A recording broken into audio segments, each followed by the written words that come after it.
សួស្តីបងប្អូនទាំងអស់គ្នាឥឡូវនេះថ្ងៃនេះយើងមកផលិតជាមួយនឹងកណ្ដុង1លីត្រ2ប្រភេទសាប៊ូ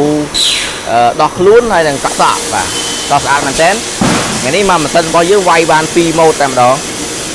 ហើយធានាជូនគុណភាពគឺសាច់ជ័រគឺស្វិតល្អមែនតើធន់មែនតើណាបងប្អូនច្រកផលិតផលគឺមានភាពស្តង់ដារតែម្ដងឥឡូវអាចមកមើលបាននេះជាសកម្មភាពផលិតផ្ទាល់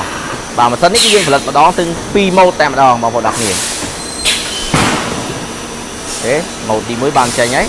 អានេះយើងកាត់ជ័រតោះមកនេះដាក់ចូលក្នុងពុំបាទណាអូតូតែម្ដងតមកវានឹងតាក់ទៅខាងក្រោមនេះហើយនេះគឺជាផលិតផលដែលយើងផលិតផ្ទាល់ក្នុងស្រុកបាទនេះណាមានទាំងអស់គឺបងប្អូនទាំងគ្នាអាចមើលបានម៉ូតនេះគឺពណ៌លឿងណាសាច់ជ័រគឺម៉ត់រលោងចឹងតែម្ដងអូខេយើងសម្រាប់បងប្អូនដែលចាប់អារម្មណ៍ចង់ផលិតជាមួយនឹងកណ្ដុងតូចធំឯងអាចទំនាក់ទំនងបានតាមលេខទូរស័ព្ទនៅខាងលើនេះបាទ